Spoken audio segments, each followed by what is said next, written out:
স্বাস্থ্য ব্যবস্থা ভঙ্গুর, এক জায়গা থেকে আরেক জায়গায় যাইতে হয়। আহত যারা হয়েছেন তাদের চিকিৎসা এখনো রাষ্ট্র নিশ্চিত করতে পারেন নাই।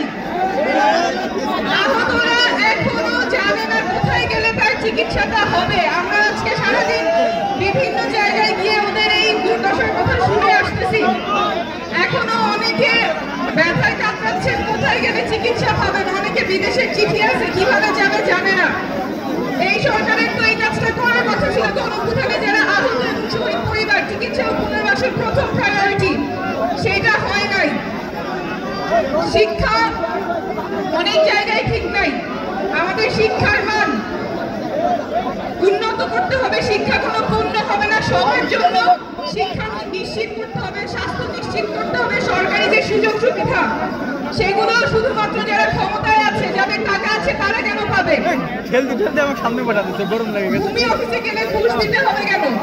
ভোটার আইডি করতে গেলে ঘুষ দিতে হবে কেন? নাম পাল্টাতে হলে ঘুষ দিতে হবে কেন? যেই নাগরিক সুবিধা আপনাদের পাওয়ার কথা বাংলাদেশের নাগরিক হিসেবে, সেই সুবিধা নাগরিক হিসেবেই পাবেন আপনারা, ক্ষমতায় থাকার জন্য না, টাকার জন্য না। আমরা বাংলাদেশটাকে বাংলাদেশের মানুষের জন্য করব। সেই লড়াইয়ে আপনারা সাথে